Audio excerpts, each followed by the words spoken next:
और लगातार आपके सामने प्रस्तुत कर रहे हैं। मतदान की जो प्रक्रिया चल रही है, पहले चरण का मतदान है और अभी तक जो रिपोर्ट्स आ रही हैं उसके आधार पर यह कहा जा सकता है कि मतदान प्रतिशत पहले के मुकाबले काफी बेहतर होता हुआ दिखाई दे रहा है। हमारे 4 संवाददाता इस वक्त हमारे साथ मौजूद हैं। श्री प्रपंच विजयवाड़ा से, यासर हैदराबाद से, सूरज कैराना से और अभिषेक मेरठ से। सबसे पहले श्री प्रपंच और यासर, हम आपसे समझना चाहेंगे, आज आंध्र प्रदेश और तेलंगाना में न सिर्फ लोकसभा के लिए मतदान हो रहा है बल्कि आंध्र प्रदेश में विधानसभा के लिए भी मतदान हो रहा है। तो श्री प्रपंच, मैं सबसे पहले आपसे जानना चाहता हूं कि आंध्र प्रदेश में इस बार क्या बयार दिख रही है आपको? क्या ऐसा प्रतीत हो रहा है कि जगनमोहन रेड्डी न सिर्फ एक बड़े नेता के तौर पर उभरेंगे बल्कि अपने पिता की विरासत को खुद आगे लेकर आगे चल सकते हैं और केंद्र की राजनीति में एक बड़ी भूमिका भी निभा सकते हैं?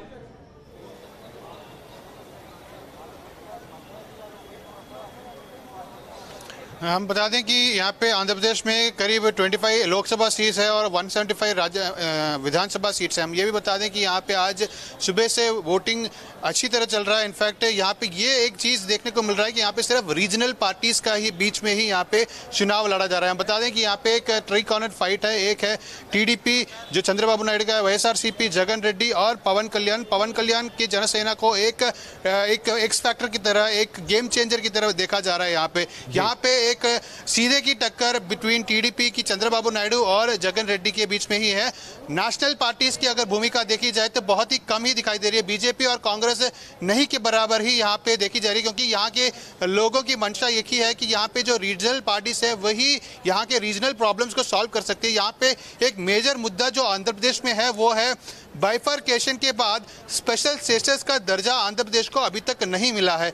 यहाँ पे कई सारे नेशनल पार्टीज ने कई बार उन्होंने प्रॉमिस किया है कि नेशनल स्टेटस का दर्जा दिया जाएगा और इसी प्रकार यहाँ पे देख सकते हैं कि लोगों के बीच में एक गुस्सा है कि उनको अभी तक नेशनल स्टेटस का दर्जा आंध्र प्रदेश को नहीं मिला है। और यहाँ पे देख सकते हैं कि यहाँ पे जगन रेड्डी करीब 3500 किलोमीटर का एक पदयात्रा भी किया है। और ये बता दें कि यहाँ पे आंध्र प्रदेश में ऐसा मानना है कि जो पदयात्रा अधिक किलोमीटर चलता है वो ही उस बार का इलेक्शन जीतता है। पिछली बार चंद्रबाबू नायडू ने अगर देखा तो चंद्रबाबू नायडू 3000 से ज्यादा इनफैक्ट किलोमीटर चलकर पदयात्रा की थी। इस बार 3500 किलोमीटर चलकर जगन रेड्डी ने पदयात्रा किया था। तो देख सकते हैं कि इनके खिलाफ एक तरफ जो इलेक्शन जो इनफैक्ट केसेस हैं उनके बावजूद यहाँ पे लोगों का कहना है कि जगन रेड्डी के पास एक विजन है और उस विजन के हिसाब से इस बार एक बदलाव आ सकता है। मगर यहाँ पे देखना ये होगा कि लोगों के बीच में एंटी इनकम्बेंसी जो चंद्रबाबू नायडू के गवर्नमेंट में है उसके खिलाफ भी यहाँ पे एक वोटिंग का पैटर्न देखा जा रहा है। तो देख सकते हैं यहाँ पे कि एक टफ मुकाबला है, क्योंकि 1% का वोटिंग पिछले 2014 की अगर बात की जाए तो बिटवीन चंद्रबाबू नायडू और जगन रेड्डी में करीब 1.5% का ही एक डिफरेंस था। तो उस प्रकार का वोटिंग डिफरेंस से बीट कर यहाँ पे जगन रेड्डी का एक बदलाव देखा जा सकता है। मगर आगे चलते ही देखना होगा यहाँ पे वोटिंग पैटर्न कितना आता है, क्योंकि लगातार। जी बिल्कुल, बहुत धन्यवाद इस जानकारी के लिए। लेकिन यासर, हम आपसे ये समझना चाहेंगे, आज आप हैदराबाद में हैं, तेलंगाना में टीआरएस की अपनी एक अलग भूमिका रही है, लेकिन लोकसभा के चुनाव में टीआरएस की भूमिका किस तरह की हो सकती है और खास करके एमआईएम इसका कितना प्रभाव हो सकता है? क्योंकि अभी हमने कुछ देर पहले देखा कि असदुद्दीन ओवैसी मतदान कर रहे थे। बिल्कुल, अगर हम हैदराबाद की बात करें तो यही वो पोलिंग स्टेशन है जहां पर असदुद्दीन ओवैसी ने कुछ समय पहले जो है अपना वोट दिया है। तो हैदराबाद में आज भी जो है वर्चस्व अभी भी बना हुआ है असदुद्दीन ओवैसी का। अगर हम देखें जिस तरह से कैंपेनिंग की है, क्योंकि असदुद्दीन ओवैसी कहता है वो हर बार चुनाव को पहली बार की तरह ही देखता है, लिहाजा कैंपेनिंग जो है रिग्रेस वे में चल रही थी उसकी। अगर हम टीआरएस की बात करें, पूरे तेलंगाना की बात करें, जो चुनाव यहाँ पे हो रहा है 3 से 4 सीटों पे ही लग रहा है ऐसे कि कोई टीआरएस के खिलाफ चुनाव लड़ रहा है। बाकी जगह ऐसे हमें कहीं पे देखने को नहीं मिल रहा है। निजामाबाद है जहाँ पे के कविता जो कि केसीआर की बेटी है वो चुनाव लड़ रही है, वहाँ पर जो है हल्दी किसान थोड़ा नाराज है और 170 जो है किसान वो मैदान में उतरे हैं निजामाबाद में। और अगर हम बात करें फिर खम्मम की, वहां से कांग्रेस की वरिष्ठ नेता रेणुका चौधरी खड़ा हुई इलेक्शन में, और सिकंदराबाद जहां पर बीजेपी के सांसद थे, तो वहां पे 3 सीटें हैं जहां पे थोड़ी बहुत टक्कर दिख रही है। बाकी जिस तरह से विधानसभा चुनाव में हमने देखा था, टीआरएस ने जो बड़ी जीत हासिल की थी, उसके बाद पंचायत चुनाव हुए थे, ऐसा ही कुछ अभी भी लग रहा है। टीआरएस जीत को आगे लेकर जा रही है। चलिए, तो जीत का उसका जो पूरे उसने राह पकड़ी थी, लोगों का मूड उनके हक में जाता हुआ देख रहा है, लेकिन मतदाता का कुछ भरोसा नहीं होता मूड कब चेंज हो जाए। बहरहाल कैराना चलते हैं सूरज के पास। सूरज, कैराना वो जगह है जिसके उपचुनाव ने महागठबंधन को एक तरह से कहें कि जन्म दिया था।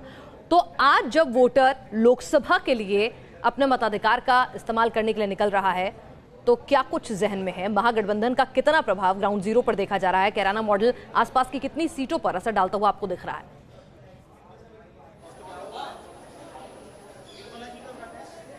बहुत सारे वोटर हैं जो अपने मतदान का प्रयोग करके आ रहे हैं, कुछ लोग वोट देने जा रहे हैं, उनसे बात करेंगे और कैराना के मुद्दे क्या हैं उनसे सीधा जानेंगे। किन मुद्दों पर इस बार आप वोट करने गए हैं, क्या मुद्दे हैं इस बार? यहाँ पर बीजेपी ने कैराना को पूरा बदनाम कर दिया है कि फलान ये वो हिंदू मुस्लिम, आज तक जब से हम पैदा हुए कभी यहाँ हिंदू मुस्लिम का झगड़ा नहीं हुआ, और उसके बाद कैराने को ऐसा बदनाम कर दिया कि सारे आतंकवादी कैराने के अंदर ही बसते हैं। इस बार के मुद्दे क्या हैं? विकास मुद्दा है, राष्ट्रवाद मुद्दा है, क्या मुद्दा है? सब कुछ है, ना विकास हुआ है ना कोई, जैसा भी इसमें यहाँ हमारी बहन मरगंगा का टिकट था वो भी। आपकी नजर में मुद्दा क्या है इस बार? क्या मुद्दे को लेकर गए हैं? अब की बार मुद्दा सबसे ये है जी, जो हमारी बहन मरगंगा का टिकट कटा उसके विरोध में हम गठबंधन को वोट करेंगे जी। अच्छा, विरोधी ये चीजें भी हैं। आपकी नजर में किस मुद्दे को लेकर आप? जी यही है, गठबंधन का वोट होगा यहाँ से। तो आपको क्या लगता है क्षेत्र में विकास को लेकर नाराजगी है? कहीं ना कहीं चीजें नहीं हुई हैं? विकास तो हुआ ही नहीं जी, विकास तो हुआ ही नहीं, लेकिन गठबंधन को वोट दे रहे हैं। हाँ अंकल जी, आप भी साथ में हैं, क्या मुद्दे हैं इस बार? बस विकास हो जाता ठीक है। यहाँ पे सूरज, विकास हुआ नहीं। विकास को लेकर कहीं ना कहीं बहुत से मतदाता ऐसे हैं। सुबह से हम लोग इस एरिया में हैं, लगातार बात भी कर रहे हैं, और आपको तस्वीर जो है पीछे की पोलिंग स्टेशन की दिखा दे। बाकायदा 1001 जो बूथ हैं वो इस कैराना एरिया में है, जिसमें करीब 221 जो बूथ हैं वो अति संवेदनशील बताए गए हैं, और बाकायदा जो सुरक्षा के इंतजामात हैं प्रशासन की ओर से वो भी व्यापक स्तर पर किए गए हैं। लाइनें जो हैं वो आप देख सकते हैं, गर्मी बहुत ज्यादा है इसलिए शामियाना जो है हल्का हल्का वो भी लगाया गया ताकि जो लोग हैं वो खड़े हो सकें इस भीषण गर्मी में। तो कुल मिलाकर इतना जरूर कहा जा सकता है कि जो पलायन के मुद्दे थे वो अब बीती बात हो गई।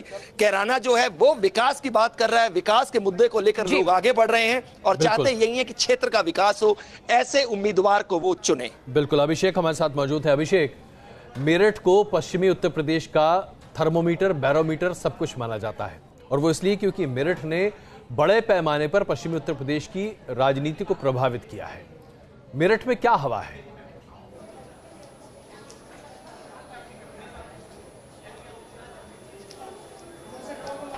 देखिए, एक अजय कड़वी सच्चाई अगर मैं कहूं, मेरठ से निकलकर पूरी पश्चिमी उत्तर प्रदेश की जो 8 सीटें हैं, 2014 में भी यहां से निकली हवा मोदी के पक्ष में गई थी, लेकिन इस बार सिनेरियो जरा कम्पिटिटिव है, और सिनेरियो यह है कि पूरी 8 सीटों पर अजय मोदी हराओ मोदी जिताओ के बीच ये चुनाव है।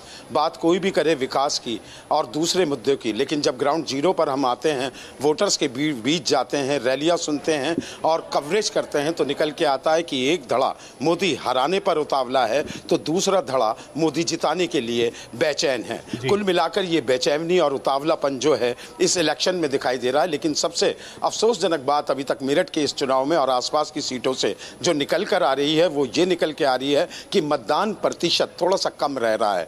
ऐसा नहीं है, मैं अभी ये आरजी इंटर कॉलेज का बूथ है, 5 बूथ हैं, पूरा हिंदुओं का गढ़ मेरठ में माना जाता है, इसको आप देख सकते हैं। एक नज़र के लिए मैं दिखाऊंगा सारे बूथों पर, सिर्फ ये बूथ है जो मेरे पीछे जिसमें थोड़ी सी लाइन है। मैं विजय से कहना चाहूंगा मेरे पीछे पैन करें, जरा दिखाएं, यहां थोड़ी सी लाइन मुझे दिखाई दे रही है, लेकिन शहर के अंदर चाहे मुस्लिम बूथ हों उन पर 10 से 15 लोगों की लाइन है। वैसे तो कहते हैं गर्मी ज्यादा चढ़ेगी तो लोग कम आएंगे, लेकिन हो सकता है मेरठ में दोपहरी चढ़े तो लोग मतदाता खींचें।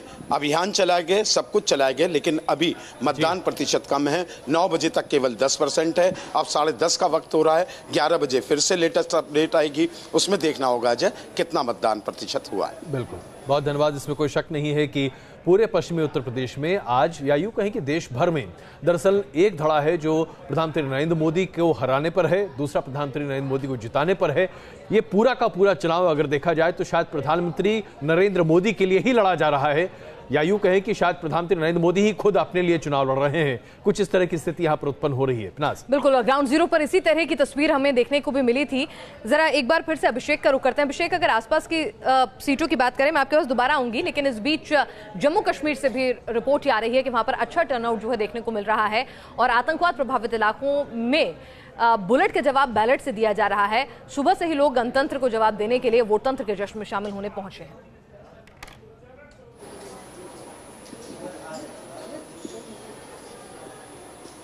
पोलिंग बूथ्स के बाहर लोगों की लंबी कतारें देखना शुरू हो गए हैं। हम इस वक्त बारामूला कॉन्स्टिट्यूंसी के सुंबल इलाके में हैं, जहां पर आप देख पा रहे हैं कि लोगों की लंबी कतारें जो हैं यहां पर ऑलरेडी लग चुकी हैं। अभी कुछ देर पहले जो है मतदान बूथ जो है वो खोले गए हैं और लोग जो हैं अब अंदर वोट करने जा रहे हैं। मैं आपको बता दूं कि सिक्योरिटी सबसे बड़ा कंसर्न है जम्मू कश्मीर में। जब भी पोलिंग होती है तो आज भी सिक्योरिटी को रेड अलर्ट पर डाला गया है। वहीं अगर हम वोटिंग की बात करें तो आज तकरीबन 13 लाख लोग जो हैं वोट करने वाले हैं, जिसमें से 6,70,000 मर्द हैं और 6,30,000 औरतें हैं। वहीं अगर हम टोटल बूथ्स की बात करें तो 1750 के करीब टोटल बूथ्स है जो इस बारामूला कॉन्स्टिट्यूंसी में लगाए गए हैं। वहीं सिक्योरिटी हर जगह पर जो है तैनात है। सभी पोलिंग बूथ्स को सिक्योर कर लिया गया है और चप्पे चप्पर पर हम देख रहे हैं कि सिक्योरिटी एहलकार मौजूद है। और सबसे बड़ा कंसर्न जम्मू कश्मीर की सरकार के लिए हमेशा पोलिंग में सिक्योरिटी ही रहता है और आज भी हम देख रहे हैं कि हर पोलिंग स्टेशन के बाहर सिक्योरिटी को रेड अलर्ट पे रखा गया है।